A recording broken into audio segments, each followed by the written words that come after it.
علامه انور شاه کشمیري دلته یوه خبره کړې طالبانو هغه خبره خو یې دومره ډېره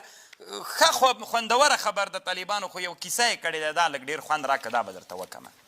ځکه بیخي دا ډېر وخت کیسې نه دي کړي طالبانو بیا داسې نه پیران خبر سي بیا به وایي چې کیسې بیخي نه مني نو طالبانو لیکلي دي میرزا هروي په نامه یو عالم تېر سوی اصل کې په عرفونو باندې قصه کړې ده عرفونو ته اعتبار ده همدغه باب کې لیکلي دي وایي میرزا هروي د شاه ولی الله صاحب پلار شاه عبدالرحیم صاحب میلمک بس طالبانو دې ټکي ته فکر وکړي خامخا یې وکړئ شاه عبدالرحیم صاحب یې څنګه که میلمه یې که چې میلمه یې که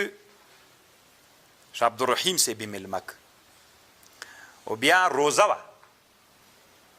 نو شاه عبدالرحیم صاحب په کوټه کې ناست و په بازار کې یو کبابي نارې وهلې کباب والې نارې وهلې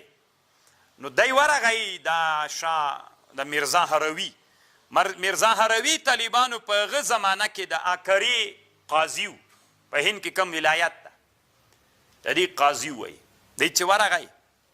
نو کبابي نه کباب واخیستی د روزه ماتې وخت نږدې ده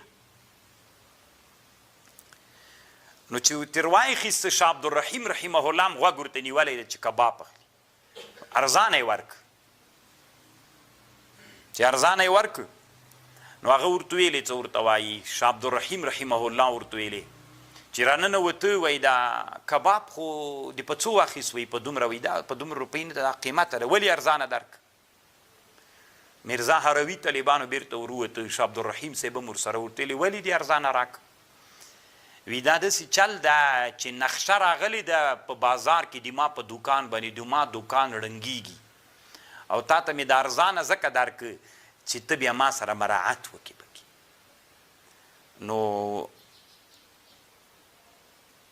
بیا ده ورته ویلي طالبانو د میرزا هروي ورته ویلي ویلک لقد ابسطت علینا صومنا من رشوتک هذه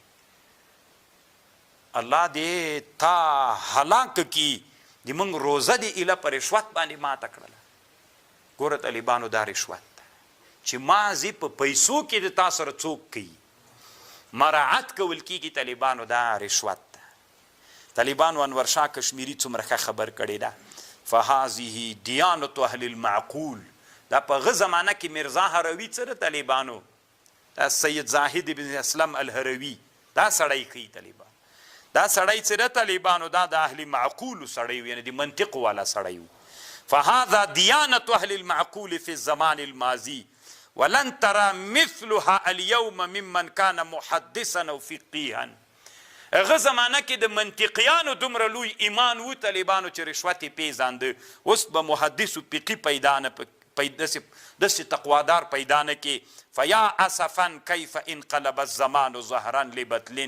والله المستعان والله تعالی هو المستعان اوس طالبانو تاسې ورته فکر وکړئ الله عز وجل دې موږ په حال باندې اوس رحم وکړي طالبانو اره ورځ میلمه اره ورځ میلمه طالبانو دا خو څه کوي طالبانو چې وړکی میلمه طالبانو غټ سړی میلمه قسم په الله که دې د الله دپاره میلمه کي که نه چې د پلار زویم سي رشوت څه رقم دی طالبانو او دا یو لوی فساد د طالبانو چې دې ته هغه کېږي زه به یو اسانه مثال درته وایم مثلا زه مدرسه لرم طالبانو تاسو خو ګورئ وینئ کومه ورځ کوم خان راغلی دی مدرسې ته چې زه به نن او که زه طالبانو بله ورځ ته وزیر سومه یا والي سومه که نه الله مې د خپل منصب نه طالبانو بیا مثال درته یم فرض یې که چې والي سوم که نه تاسې به یې وینئ چې یو ورځ به پسه را رواني او بله ورځ به خوسکی را رواني بله ورځ ته به بل وایي چې د طالبانو خو که یو اوښ هم خوړلی وي ډېر خوند به یې کړی که د اوښ هم ډېره خوندوره غوښه ده بیا یې طالبانو د چا دپاره راوړي رشوت ته نو چې رشوت سو طالبانو ولې دې ته زمینه مساعده کېږي چې نن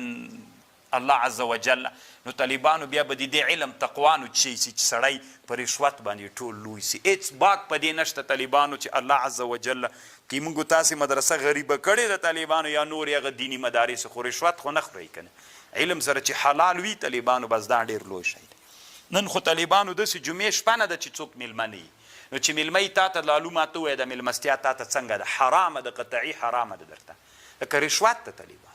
کم سړی به نن ترنه مستثنا وي نو طالبانو چې اسلافو کومې خبرې کړي دي که نه چې دا غریبي ژوند ډېر ښه د طالبانو دا ډېر خوندور